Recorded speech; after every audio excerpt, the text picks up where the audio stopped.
Hi friends, welcome back to our channel. ಇವತ್ತಿನ ವೀಡಿಯೋದಲ್ಲಿ ನೋಡಿ ಒಂದು ಸಿಂಪಲ್ ಎಂಬ್ರಾಯ್ಡ್ರಿ ಡಿಸೈನ್ನ ನಿಮ್ಮ ಜೊತೆ ಶೇರ್ ಮಾಡ್ಕೊಳ್ತಾ ಇದ್ದೀನಿ.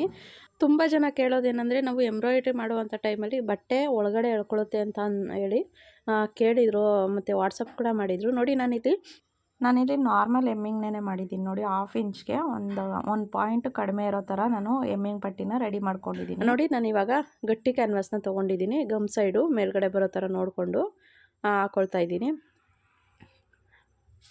ಏನಕ್ಕೆ ನೀವು ಎಲ್ಲಿ ತಪ್ಪು ಮಾಡ್ತೀರಾ ಅನ್ನೋದು ಗೊತ್ತಿಲ್ಲ. ನೀವು ಅಬ್ಸರ್ವ್ ಮಾಡಿ, ಯಾವ ರೀತಿ ನೀವು ಎಮ್ಮಿಂಗ್ ಪಟ್ಟಿ ಆಗಿರ್ಬೋದು ಯಾವ ರೀತಿ ಹಾಕ್ತೀರಾ ಅನ್ನೋದ್ರ ಮೇಲೂ ಡಿಪೆಂಡ್ ಆಗಿರುತ್ತೆ. ಈ ರೀತಿ ಡಿಸೈನ್ ಮಾಡಬೇಕು ಅಂತಂದರೆ ಸ್ವಲ್ಪ ಎಮ್ಮಿಂಗ್ ಪಟ್ಟಿನ ಸ್ವಲ್ಪ ಒಂದು 1/2 ಇಂಚ್ಗೆ ಒಂಚೂರು ಕಡಿಮೆ ಆಗಿ ತೊಗೊಳ್ಳಿ. ನಾನು ತುಂಬ ವೀಡಿಯೋಗಳಲ್ಲೂ ಹೇಳಿದ್ದೀನಿ, ಎಮ್ಮಿಂಗ್ ಏನಾದರೂ ಮಾಡಿದ್ರೆ ನೀವು ಎಷ್ಟು ತೊಗೊಳ್ಬೇಕಾಗತ್ತೆ ಅಂತ ಹೇಳಿ. ನೋಡಿ, ನಾರ್ಮಲಾಗೇ ನಾನು ಎಮ್ಮಿಂಗ್ ಪಟ್ಟಿನೇ ಮಾಡಿರೋದು. ನೀಟಾಗಿ ಬಂದಿದೆ, ಡಿಸೈನು ನೀಟಾಗಿ ಬಂದಿತ್ತು. ಯಾವುದೇ ರೀತಿ ರಿಂಕಲ್ಸ್ ಆಗಿರ್ಬೋದು ಅಥವಾ ಡಿಸೈನ್ ಹಾಳಾಗೋದಾಗಿರ್ಬೋದು ಆಗಿರಲಿಲ್ಲ. ತುಂಬ ನೀಟಾಗಿಯೇ ಬಂದಿತ್ತು. ನಾವು ಯಾವ ರೀತಿ ಬ್ಯಾಕ್ ಸೈಡ್ ಕ್ಯಾನ್ವಾಸ್ ಹಾಕಿದಾಗ ಬರುತ್ತೆ ನೋಡಿ, ಅದೇ ರೀತಿಯಾಗಿ ಬಂದಿತ್ತು. ಏನೂ ವ್ಯತ್ಯಾಸ ಅನಿಸಲ್ಲ. ನಾವು ಬ್ಯಾಕ್ ಶೇಪ್ ತೆಗೆಯುವಾಗ, ಅಂದರೆ ಶೇಪ್ ತೆಗೆಯೋಕ್ಕೋಸ್ಕರ ಕ್ಯಾನ್ವಾಸ್ನ ಹಾಕೋದು ಕೆಲವೊಂದು ಟೈಮು. ಇಲ್ಲ ಅಂತಂದರೆ ನಾರ್ಮಲಾಗಿ ಈ ರೀತಿ ಎಮ್ಮಿಂಗ್ ಮಾಡೇ ಮಾಡ್ತೀನಿ. ಏನಾದರೂ ಬ್ಯಾಕು ಶೇಪ್, ಪೆಟಲ್ ಶೇಪು ಅಥವಾ ಪಾಟ್ ಶೇಪು ಆ ರೀತಿ ಇದ್ದಾಗ ಮಾತ್ರ ನಾನು ಶೇಪ್ಗೋಸ್ಕರ ಮಾತ್ರ ನಾನು ಕ್ಯಾನ್ವಾಸ್ನ ಯೂಸ್ ಮಾಡ್ತೀನಿ. ನೀವು ಬೇಕಿದ್ರೆ ನಿಮಗೇನಾದರೂ ಲೈನಿಂಗ್ ಹಾಕೂ ಸಹ ಡಿಸೈನ್ ಕರೆಕ್ಟಾಗಿ ಬರ್ತಿಲ್ಲ ಅಂತ ಅಂದರೆ ಕ್ಯಾನ್ವಾಸ್ನೇ ಯೂಸ್ ಮಾಡಿ. ಬಟ್ ನಾನು ಇಲ್ಲಿ ಎಮ್ಮಿಂಗ್ ಮಾಡೇ ಮಾಡ್ತಾಯಿದ್ದೀನಿ. ಯಾವುದೇ ರೀತಿ ಪ್ರಾಬ್ಲಮ್ ಅನ್ನೋದು ನನಗೆ ಆಗಿಲ್ಲ, ಆಯಿತಾ. ನೋಡಿ, ಇದು ಬಂದು ಬ್ಲೌಸು ಅಮ್ಮಂದೇ. ಇದು ಅಮ್ಮಂದು ಅಂತಂದರೆ ನಾನು ಇದನ್ನು ಕಟ್ ಮಾಡಿಟ್ಟೇ ಈಗ ಆಗಲೇ 9 ತಿಂಗಳಾಯಿತು. ಅಂದರೆ ಹೋದ ಗೌರಿ ಹಬ್ಬದಲ್ಲಿ ನನ್ನ ಅಮ್ಮ ತೊಗೊಂಡಿದ್ದು. ನಾನು ಸ್ಟಿಚ್ ಮಾಡ್ತೀನಿ ಅಂತ ಹೇಳಿ ತೊಗೊಬಂದಿದ್ದೆ, ಬಟ್ ಸ್ಟಿಚ್ ಮಾಡೋದಕ್ಕಾಗಿರಲಿಲ್ಲ. ಇನ್ನೊಂದು 2-3 ತಿಂಗಳು ಹೋದರೆ ಮತ್ತೆ ಇನ್ನೊಂದು ಗೌರಿ ಹಬ್ಬ ಬರುತ್ತೆ. ಆದರೂ ಸಹ ಸ್ಟಿಚ್ ಮಾಡಿಲ್ಲ ಅಂತಂದರೆ ನನಗೇನೆ ಬೇಜಾರಾಯಿತು. ತುಂಬ ದಿನ ಆಯ್ತಲ್ವ ತಂದು ಸ್ಟಿಚ್ ಮಾಡಿಕೊಟ್ಟಿಲ್ಲ ಅಂತೇಳಿ. ಅಮ್ಮ ಏನು ಕೇಳೋದಿಲ್ಲ ಮಾಡಿಕೊಡು ಅಂತ ಹೇಳಿ, ಬಟ್ ನಾನೇ ಮಾಡ್ಕೊಟ್ಬಿಡೋಣ ಅಂತೇಳಿ ಸ್ಟಿಚ್ ಮಾಡಿದೆ. ಯಾಕಂದರೆ ನಾನು ಅಮ್ಮನ ಬ್ಲೌಸ್ನ ನಾನು ಟೈಲರಿಂಗ್ ಕಲಿಯುವಂಥ ಟೈಮಲ್ಲಿ ಏನು ಮಾಡಿದ್ದೀನಿ, ತುಂಬ ಬ್ಲೌಸ್ಗಳನ್ನ ಹಾಳು ಮಾಡಿದ್ದೀನಿ. ಕೆಲವೊಂದು ಬ್ಲೌಸ್ಗಳನ್ನ ಕಟ್ ಮಾಡಿ ಸರಿ ಬಂದಿಲ್ಲ ಅಂತ ಹೇಳಿ ಹೊರಗಡೆ ಹಾಕಿದ್ದು ಉಂಟು. ಹಾಗಾಗಿ ಮತ್ತು ಅಮ್ಮನ ಏನೇ ಎಕ್ಸ್ಪೆರಿಮೆಂಟ್ ಮಾಡೋಕ್ಕೆ ಹೋದ್ರೂ ಅಮ್ಮನ ಮೇಲೇ ಟ್ರೈ ಮಾಡ್ತಿದ್ದೆ ಕಲಿಯೋವಾಗ. ಆದರೆ ಅಮ್ಮ ಒಂಚೂರು ಬೇಜಾರು ಮಾಡ್ಕೊಳ್ತಿರ್ಲಿಲ್ಲ. ಪರವಾಗಿಲ್ಲ, ಇವಾಗೇನು ತಪ್ಪಾಗೈತೆ ಅದನ್ನು ನೆಕ್ಸ್ಟ್ ಟೈಮು ಸರಿ ಮಾಡ್ಕೊ, ಎಲ್ಲಿ ಮಿಸ್ಟೇಕ್ ಮಾಡಿದ್ಯಾ ನೋಡಿಕೊಂಡು ಸರಿ ಮಾಡ್ಕೊ, ಪರವಾಗಿಲ್ಲ ಹಾಕ್ಕೊಳ್ತೀನಿ, ಮನೆ ಹತ್ರ ಅಲ್ವಾ ಹಾಕ್ಕೊಳ್ತೀನಿ ಅಂತೇಳಿ ತುಂಬಾ ಸಪೋರ್ಟ್ ಮಾಡಿದರು. ಆದರೆ ಕೆಲವೊಂದು ರಿಲೇಷನ್ಗಳಲ್ಲೇ ತುಂಬ ಹತ್ರದವರೇ ಒಂದು ಸಲ 6 ಬ್ಲೌಸು ಒಂದೇ ಸಲ ಸ್ಟಿಚ್ ಮಾಡಿ ತೊಗೊಂಡೋಗ್ಕೊಟ್ಟೆ. ಬಟ್ ಅವರು ಚೆನ್ನಾಗೇ, ತುಂಬ ಅಂದರೆ ತುಂಬಾ ಚೆನ್ನಾಗಿ ಬಂದಿದೆ. ಈಗ ಹಳ್ಳಿಗಳ ಕಡೆ ನೋಡ್ಬೋದು ನೀವು ಯಾವ ರೀತಿ ಲೈನಿಂಗ್ ಹಾಕ್ತಾರೆ. ಅಂದರೆ ಅರಿಶಿನ ಕುಂಕುಮಕ್ಕೆ ಏನು ಕೊಡ್ತಾರಲ್ವ ಪಾಲಿಸ್ಟರ್ ಲೈನಿಂಗು, ಅದನ್ನು ಹಾಕಿ ಸ್ಟಿಚ್ ಮಾಡ್ತಾರೆ ಕೆಲವೊಂದು ಕಡೆ. ಅದೇ ರೀತಿಯಾಗಿ ಅವರು ಸ್ಟಿಚ್ ಮಾಡುವಂಥ ಬ್ಲೌಸ್ಗಳೆಲ್ಲ ಅದೇ ರೀತಿಯಾಗಿತ್ತು. ಬಟ್ ನಾನು ಲೈನಿಂಗ್ ಬ್ಲೌಸ್, ಅಂದರೆ ಕಾಟನ್ ಲೈನಿಂಗ್ ತಂದು ಲೈನಿಂಗ್ ಹಾಕಿ ಸ್ಟಿಚ್ ಮಾಡಿಕೊಟ್ರು ಸಹ ಆ ಬ್ಲೌಸು ಎಷ್ಟು ತುಂಬಾ ಚೆನ್ನಾಗಿ ಬಂದಿದ್ರೂ ಸಹ ಕೆಲವೊಂದು ಅದು ಹಂಗೆ ಬರಬೇಕಾಗಿತ್ತು, ಹಿಂಗೆ ಬರಬೇಕಾಗಿತ್ತು ಅಂತೇಳಿ ಕೆಲವೊಂದು ಸುಮ್ಮನೆ ಕಮೆಂಟ್ ಮಾಡಿದ್ರು. ಬಟ್ ಆವಾಗಲೇ ಡಿಸೈಡ್ ಮಾಡಿದೆ, ಇನ್ನು ರಿಲೇಷನ್ಗಳಿಗೆಲ್ಲ ಸ್ಟಿಚ್ ಮಾಡ್ಕೊಂಡು ಕೂತ್ಕೊಳ್ಳೋದಂದರೆ ನಾವು ಸುಮ್ಮನೆ ನಮ್ಮ ಟೈಮ್ ವೇಸ್ಟ್ ಆಗುತ್ತೆ ಅಂತ ಹೇಳಿ ಆವಾಗ ಬಿಟ್ಟೆ ನಾನು ರಿಲೇಷನ್ಗಳಿಗೆ ಸ್ಟಿಚ್ ಮಾಡಿಕೊಡೋದು. ಅಂದರೆ ನಾನು ಯಾವುದೇ ರೀತಿ ₹1 ಸಹ ಈಸ್ಕೊಳ್ದೇ, ಲೈನಿಂಗು ದುಡ್ಡನ್ನು ಸಹ ಅವ್ರ ಹತ್ರ ಈಸ್ಕೊಳ್ದೇ ಸ್ಟಿಚ್ ಮಾಡಿಕೊಟ್ಟಿದ್ದು. ತುಂಬ ಅಂದರೆ ತುಂಬ ಹತ್ರದವರೇ. ಆವತ್ತೇ ಲಾಸ್ಟು ಬಿಟ್ಟೆ. ಬಟ್ ಅದಾದಮೇಲೂ ಸಹ ಕೊಡೋದಕ್ಕೆ ಅಂತ ಬಂದರು. ಬಟ್ ನಾನು ಸ್ಟಿಚ್ ಮಾಡ್ತಿಲ್ಲ ಈಗ ಅಂಥೇಳಿ ಸುಮ್ಮನಾದೆ. ಬಟ್ ಇವಾಗ ನಾನು ಶಾಪ್ ಓಪನ್ ಮಾಡಿರೋದು ಗೊತ್ತು, ಸ್ಟಿಚ್ ಮಾಡ್ತಾಯಿದ್ದೀನಿ ಅಂತ ಅನ್ನೋದು ಗೊತ್ತು. ಬಟ್ ನಾನೀಗ ತೊಗೊಳ್ಳಲ್ಲ, ಯಾಕಂದರೆ ನಾನು ಕಸ್ಟಮರ್ ಬಟ್ಟೆಗಳೇ ತುಂಬ ಇದೆ, ಸ್ಟಿಚ್ ಮಾಡೋದಕ್ಕೆ ಆಗೋದಿಲ್ಲ ಅಂತ ಹೇಳ್ತೀನಿ.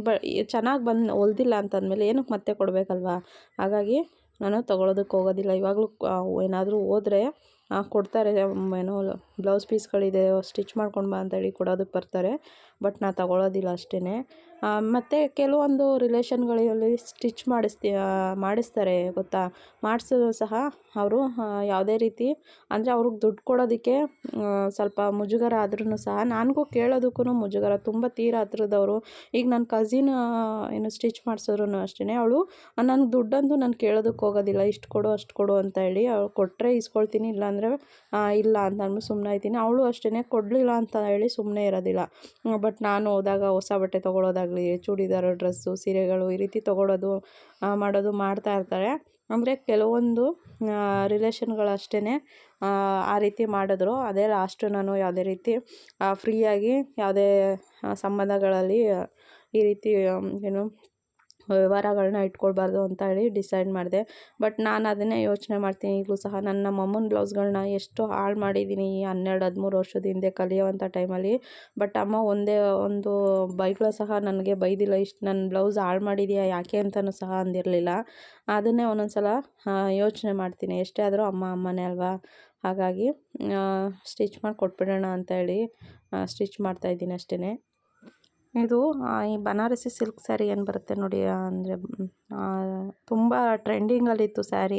ಪಾಪ ಅವರು ಅವಾಗ ತೊಗೊಂಡಿದ್ದು ಟ್ರೆಂಡಿಂಗೇ ಮುಗ್ದೋಯ್ತಾ ಬಂತು. ನಾನು ಇನ್ನೂ ಕೂಡ ಸ್ಟಿಚ್ ಮಾಡೋದಕ್ಕಾಗಲಿಲ್ಲ. ಇನ್ನೇನು ಮತ್ತೆ ಹಬ್ಬಗಳು ಶುರು ಆಯಿತು ಅಂತಂದರೆ ಮತ್ತೆ ಬ್ಯುಸಿ ಆಗ್ತೀನಿ. ಯಾವುದೇ ರೀತಿ ನಮ್ಮ ಬಟ್ಟೆಗಳಾಗಲಿ ಅಮ್ಮನ ಬಟ್ಟೆಗಳಾಗಲಿ ಸ್ಟಿಚ್ ಮಾಡೋದಕ್ಕಾಗೋದಿಲ್ಲ. ಅದಕ್ಕೋಸ್ಕರ ಇದೊಂದೊಂದು ಸ್ಟಿಚ್ ಇನ್ನೂ ಇದೆ, ತುಂಬ ಇದೆ ಬಟ್ಟೆಗಳು ನಮ್ಮದು.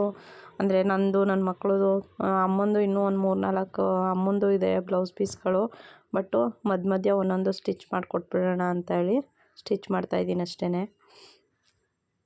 ಹಾಗೆ ನೋಡಿ, ಡಿಸೈನ್ ಬಗ್ಗೆ ಹೇಳಬೇಕು ಅಂತ ಅಂದರೆ ನಾನಿಲ್ಲಿ 1/2 ಇಂಚಲ್ಲಿ ಆರ್ಚ್ ಸ್ಟಿಚ್ನ ಹಾಕ್ಕೊಂಡಿದ್ದೀನಿ. ಮತ್ತು ಫಾಯಿಲ್ ಲೀಫ್ ಬರೋ ಥರ ಸ್ಯಾರಿ ಕಲರಲ್ಲಿ ನೋಡಿ ಈ ರೀತಿ ಲೀಫ್ಗಳನ್ನ ಹಾಕ್ಕೊಂಡಿದ್ದೀನಿ ಆಯಿತಾ. ಲೀಫ್ಗಳು ಹಾಕ್ಕೊಂಡು ಆರ್ಚ್ ಮಧ್ಯೆ ಏನು ಟ್ರಯಾಂಗಲ್ ಶೇಪಲ್ಲಿ ಖಾಲಿ ಇರುತ್ತೆ ನೋಡಿ, ಅಲ್ಲಿ ಆ ರೆಡ್ ಕಲರ್ ನಾನೇನು ತೊಗೊಂಡಿದ್ದೆ ಸಿಲ್ಕ್ ಥ್ರೆಡ್ಡು ಅದರಲ್ಲೇ ಫಿಲ್ಲಿಂಗ್ ಮಾಡ್ಕೊಳ್ತಾ ಇದ್ದೀನಿ. ಅಂದರೆ ಟ್ರಯಾಂಗಲ್ ಶೇಪ್ದು ಸ್ಟಿಚ್ ಹಾಕ್ಕೊಳ್ತಾ ಇದ್ದೀನಿ ನೋಡಿ ಈ ರೀತಿ. ನೀವು ಅಬ್ಸರ್ವ್ ಮಾಡಿ, ನಿಮಗೆ ನಾನು ಎಲ್ಲಾದ್ರೂ ಏನೋ ಡಿಸೈನ್ ಮಾಡಿರೋ ಕಡೆ ನಿಮಗೆ ಸುಕ್ಕಾಗಲಿ ಅಥವಾ ಬಟ್ಟೆ ಒಳಗಡೆ ಎಳ್ಕೊಳ್ಳೋ ರೀತಿಯಾಗಲಿ ಬಂದಿದೆಯಾ ಅಂತ ಹೇಳಿ ನಿಮ್ಮ ಎದುರುಗಡೆನೇ ನಾನು ಕ್ಯಾನ್ವಾಸ್ನ ಹಾಕಿ ಅಟ್ಯಾಚ್ ಮಾಡ್ಕೊಂಡಿದ್ದೀನಿ. ಯಾವುದೇ ರೀತಿ ಇನ್ನೇನು ನಾನು ಹಾಕಿಲ್ಲ ಇದಕ್ಕೆ ಆಯಿತಾ. ಎಮ್ಮಿಂಗ್ ಪಟ್ಟಿನೇ ಮಾಡಿರೋವಂಥದ್ದು. ಎಲ್ಲೂ ಕೂಡ ನೋಡಿ ಎಲ್ಲಾದ್ರೂ ಒಂಚೂರು ಡಿಸೈನ್ ಹಾಳಾಗಿದೆಯಾ, ಇಲ್ಲ ತುಂಬ ಚೆನ್ನಾಗಿ ಬಂದಿದೆ. ನೀವು ಎಲ್ಲಿ ಮಿಸ್ಟೇಕ್ ಮಾಡ್ತಾಯಿದ್ದೀರಾ ಅನ್ನೋದು ನನಗೆ ಗೊತ್ತಾಗ್ತಿಲ್ಲ. ನೀವು ಕಮೆಂಟ್ ಮಾಡ್ತೀರಾ, ಬಟ್ ನೀವು ಯಾವ ರೀತಿಯಾಗಿ ಎಲ್ಲಿ ಮಿಸ್ಟೇಕ್ ಮಾಡ್ತಾಯಿದ್ದೀರಾ ಅಂತ ನೀವೇ ಸ್ವಲ್ಪ ಅಬ್ಸರ್ವ್ ಮಾಡಿ ಆಯಿತಾ. ಹಾಗೆ ಯಾರೆಲ್ಲ ಹೊಸದಾಗಿ ನನ್ನ ಚಾನಲ್ನ ನೋಡ್ತಾ ಇದ್ದೀರೋ ಪ್ಲೀಸ್ ಸಬ್ಸ್ಕ್ರೈಬ್ ಮಾಡಿಕೊಂಡು ವಿಡಿಯೋ ನೋಡಿ ಆಯಿತಾ. ಈ ವಿಡಿಯೋ ನಿಮಗೇನಾದ್ರು ಸ್ವಲ್ಪನಾದ್ರು ಯೂಸ್ಫುಲ್ ಆಗುತ್ತೆ ಅನಿಸಿದ್ರೆ ನಿಮ್ಮ ಫ್ಯಾಮಿಲಿ ಮತ್ತು ಫ್ರೆಂಡ್ಸ್ ಜೊತೆ ಶೇರ್ ಮಾಡ್ಕೊಳ್ಳಿ. ಮತ್ತು ಹಾಗೆ ಒಬ್ಬರು ಕಮೆಂಟ್ ಮಾಡಿದ್ರು ಪದೇ ಪದೇ ನೀಡಲ್ ಕಟ್ಟಾಗ್ತಿದೆ ಅಕ್ಕ, ಏನು ಮಾಡೋದು ಅಂತೇಳಿ. ನೋಡಿ, ನೀವು ನೀಡಲ್ನ ಒಂದು ಸಲ ಕಟ್ಟಾದಾಗ ನೀಡಲ್ನ ಕರೆಕ್ಟಾಗಿ ಹಾಕಿಲ್ಲ ಅಂತಂದ್ರೂ ಸಹ ನಿಮಗೆ ಪದೇ ಪದೇ ಕಟ್ಟಾಗೋ ಚಾನ್ಸಸ್ ಇರುತ್ತೆ. ಆಮೇಲೆ ನೀವು ಕೆಲವೊಂದು ಡಿಸೈನ್ ಮಾಡಬೇಕಾದ್ರೆ ಏನು ಎಕ್ಸ್ಟ್ರಾ ಥ್ರೆಡ್ಡು, ಬಾಬಿನ್ ಥ್ರೆಡ್ ಅನ್ನೋದು ಎಕ್ಸ್ಟ್ರಾ ಬಿಟ್ಟಿರುತ್ತಲ್ವ, ಅದನ್ನೆಲ್ಲನೂ ಕಟ್ ಮಾಡಿ ತೆಗಿಬೇಕಾಗತ್ತೆ. ಇಲ್ಲ ಅಂತಂದರೆ ನಿಮಗೆ ಅದು ನೆಕ್ಸ್ಟ್ ಡಿಸೈನ್ ಮಾಡುವಾಗ ಡಿಸೈನ್ಗೆ ನೀಡಲ್ಗೆ ಸಿಕ್ಕಿ ಆವಾಗಲೂ ಸಹ ನೀಡಲ್ಲು ಕಟ್ಟಾಗೋ ಚಾನ್ಸಸ್ ಇರುತ್ತೆ. ಹಾಗಾಗಿ ಎಕ್ಸ್ಟ್ರಾ ಥ್ರೆಡ್ ಏನಿರುತ್ತೆ ನೋಡಿ ಬಾಬಿನಲ್ಲಿ, ಅದನ್ನೆಲ್ಲನೂ ಕೂಡ ರಿಮೂವ್ ಮಾಡಿ ಆಮೇಲೆ ನೀವು ಡಿಸೈನ್ನ ಶುರು ಮಾಡಿ. ನೋಡಿ, ಇದಿಷ್ಟು ಆದಮೇಲೆ ಆರ್ಚ್ ಮಧ್ಯದಲ್ಲಿ ನೋಡಿ ಈ ರೀತಿ ಒಂದು ಕಾಪರ್ ಕಲರ್ ಜರಿ ಥ್ರೆಡಲ್ಲೇ ಸರ್ಕಲ್ನ ಹಾಕ್ಕೊಳ್ತೀನಿ. ಇಲ್ಲಿ ಸ್ಟೋನ್ ಆ್ಯಡ್ ಮಾಡಿದ್ರೆ ತುಂಬ ಚೆನ್ನಾಗಿ ಬರುತ್ತೆ. ಆ ಸರ್ಕಲ್ ಹಾಕ್ಕೊಂಡು ಆ ಸರ್ಕಲ್ ಒಳಗಡೆ ಸ್ಟೋನ್ನ ಆ್ಯಡ್ ಮಾಡ್ತೀನಿ ಅದಕ್ಕೋಸ್ಕರ. ಹಾಗೆ ಅಂದರೆ ಆನ್ಲೈನ್ ಕ್ಲಾಸ್ ಯಾವಾಗಿಂದ ಶುರು ಮಾಡ್ತೀರಾ ಅಂತ ಕೇಳ್ತಾ ಇದ್ದೀರಾ. ತುಂಬ ಅದ್ರ ಬಗ್ಗೆ ನಾನು ಯಾವುದೇ ರೀತಿ ಆನ್ಲೈನ್ ಕ್ಲಾಸ್ನ ಇದುವರೆಗೂ ತೊಗೊಳ್ದೇ ಇರೋ ಕಾರಣ ಅದ್ರ ಬಗ್ಗೆ ನಾನು ಕೂಡ ಸ್ವಲ್ಪ ತಿಳ್ಕೊಳ್ಬೇಕು. ತುಂಬಾ ರಿಸರ್ಚ್ ಮಾಡ್ತಾಯಿದ್ದೀನಿ. ಅಂದರೆ ಆನ್ಲೈನ್ ಕ್ಲಾಸ್ ಮಾಡೋರ್ಗು ಫೋನ್ ಮಾಡಿ ಯಾವ ರೀತಿ ಎಲ್ಲ ಆನ್ಲೈನ್ ಕ್ಲಾಸ್ ತೊಗೊಳ್ಳೋದು ಅಂತ ಹೇಳಿ ಸ್ವಲ್ಪ ನಾನು ಕೂಡ ಅದ್ರ ಬಗ್ಗೆ ಸಂಪೂರ್ಣವಾಗಿ ತಿಳ್ಕೊಂಡು ಆಮೇಲೆ ನಿಮಗೆ ಅದ್ರ ಬಗ್ಗೆ ನಾನು ಹೇಳ್ತೀನಿ ಯಾವಾಗ ನಾನು ಆನ್ಲೈನ್ ಕ್ಲಾಸ್ನ ಶುರು ಮಾಡ್ತೀನಿ ಅಂತ ಹೇಳಿ. ತುಂಬ ಜನ ಕಮೆಂಟ್ ಮಾಡ್ತಾಯಿದ್ದೀರಾ, ವಾಟ್ಸಪ್ ಮಾಡ್ತಾಯಿದ್ದೀರಾ, ಅದರಲ್ಲೂ ಇನ್ಸ್ಟಾಗ್ರಾಮಲ್ಲೂ ಅಷ್ಟೇ ತುಂಬ ಜನ ಕೇಳ್ತಾ ಇದ್ದೀರಾ ಕ್ಲಾಸ್ ತೊಗೋತೀರಾ, ಯಾವಾಗಿಂದ ತೊಗೋತೀರಾ ಅಂತ ಹೇಳಿ. ಅದಕ್ಕೋಸ್ಕರ ನಾನು ಅದನ್ನ ನಿಮ್ಮ ಜೊತೆ ಶೇರ್ ಮಾಡ್ಕೊಳ್ತೀನಿ. ಕಂಪ್ಲೀಟಾಗಿ ನಾನು ತುಂಬ ಆನ್ಲೈನ್ ಕ್ಲಾಸ್ ತೊಗೊಳ್ಳುವಂಥವ್ರನ್ನ ಕಾಂಟ್ಯಾಕ್ಟ್ ಮಾಡಿ ಅದ್ರ ಬಗ್ಗೆ ತಿಳ್ಕೊಂಡಿದ್ದೀನಿ. ಬಟ್ ಇನ್ನೂ ಸ್ವಲ್ಪ ದಿನ ಅದ್ರ ಬಗ್ಗೆ ಸ್ವಲ್ಪ ಚೆನ್ನಾಗಿ ತಿಳ್ಕೊಂಡು ಆಮೇಲೆ ಶುರು ಮಾಡೋಣ ಅಂತೇಳಿ ಸುಮ್ಮನಿದ್ದೀನಿ ಅಷ್ಟೇ. ಖಂಡಿತ ಹಾಗೇನಾದ್ರು ಇದ್ದರೆ ನಿಮ್ಮ ಜೊತೆ ಶೇರ್ ಮಾಡ್ಕೊಳ್ತೀನಿ ಆಯಿತಾ. ಮತ್ತು ನಿಮಗೇನಾದರೂ ಡೌಟ್ಸು ಮತ್ತು ಆ ಮಷಿನ್ ಬಗ್ಗೆ ಏನಾದ್ರು ಇತ್ತು ನಿಮಗೆ ಅಂತ ಅಂದರೆ ಡಿಸೈನ್ ಬಗ್ಗೆ ಆಗಿರ್ಬೋದು, ಮಷಿನ್ ಬಗ್ಗೆ ಆಗಿರ್ಬೋದು, ಏನಾದ್ರು ಡೌಟ್ಸ್ ಇದ್ದರೆ ನಾನು ಸ್ಕ್ರೀನಲ್ಲಿ ನನ್ನ ಫೋನ್ ನಂಬರ್ನ ಹಾಕಿರ್ತೀನಿ. ಆದಷ್ಟು ವಾಟ್ಸಪ್ ಮಾಡಿ. ಕಾಲ್ ಮಾಡಿದ್ರೆ ಕೆಲವೊಂದು ಸಲ ತೆಗಿಯೋದಕ್ಕಾಗುತ್ತೋ ಇಲ್ಲೋ ಗೊತ್ತಿಲ್ಲ. ಆದಷ್ಟು ವಾಟ್ಸಪ್ ಮಾಡಿದ್ರೆ ಖಂಡಿತ ನಾನು ಅದಕ್ಕೆ ರಿಪ್ಲೈ ಮಾಡಿರ್ತೀನಿ ಆಯಿತಾ. ಮತ್ತು ಇದ್ರದ್ದು ಸ್ಲೀವ್ ಡಿಸೈನು ತುಂಬ ಸಿಂಪಲ್ಲಾಗೇ ಹಾಕಿದ್ದೀನಿ. ಬೇಕು ಅಂದರೆ ಒಂದು ಚಿಕ್ಕದಾಗಿ ಅದನ್ನು ಕೂಡ ವೀಡಿಯೋ ಮಾಡಿ ನಿಮ್ಮ ಜೊತೆ ಶೇರ್ ಮಾಡ್ಕೊಳ್ತೀನಿ. ಕಮೆಂಟ್ ಮಾಡಿ ಬೇಕೋ ಬೇಡವಾ ಅಂತ ಹೇಳಿ. ಅಂದರೆ ತುಂಬ ಪುಟ್ಟದಾಗೇ ಸಿಂಪಲ್ ಡಿಸೈನು, ಯಾರು ಬೇಕಿದ್ರೂ ಸಹ ಮಾಡ್ಬೋದು. ಅದಕ್ಕೋಸ್ಕರ ನಾನು ಯಾವುದೇ ರೀತಿ ನಿಮಗೆ ಶೇರ್ ಮಾಡ್ಕೊಳ್ಳೋದು ಬೇಡ ಅಂತ ಇದ್ದೀನಿ ಅಷ್ಟೇ. ನಿಮ್ಗೇನಾದರೂ ಬೇಕು ಅಂತ ಅಕಸ್ಮಾತ್ ಬೇಕು ಅಂತ ಅಂದರೆ ಕಮೆಂಟ್ ಬಾಕ್ಸಲ್ಲಿ ಕಮೆಂಟ್ ಮಾಡಿ, ಅದನ್ನು ಪುಟ್ಟು ವೀಡಿಯೋ ಆಗಿ ಶೇರ್ ಮಾಡ್ಕೊಳ್ತೀನಿ. ಈ ವಿಡಿಯೋ ಹೇಗೆ ಅನ್ನಿಸ್ತು, ಹಾಗೆ ಯಾರೆಲ್ಲ ವಿಡಿಯೋ ನೋಡ್ತಾ ಇದ್ದೀರೋ ಪ್ಲೀಸ್ ವಿಡಿಯೋಗೆ ಒಂದು ಲೈಕ್ ಮಾಡಿ ಆಯಿತಾ. ಆದಷ್ಟು ವಿಡಿಯೋನ ನಿಮ್ಮ ಫ್ಯಾಮಿಲಿ ಮತ್ತು ಫ್ರೆಂಡ್ಸ್ ಜೊತೆ ಶೇರ್ ಮಾಡ್ಕೊಳ್ಳಿ. ಈ ವಿಡಿಯೋನ ನಾನು ಇಲ್ಲಿಗೆ ಎಂಡ್ ಮಾಡ್ತೀನಿ. ಮತ್ತೊಂದು ವಿಡಿಯೋ ಜೊತೆ ಸಿಗ್ತೀನಿ. ಟೇಕ್ ಕೇರ್, ಬಾಯ್.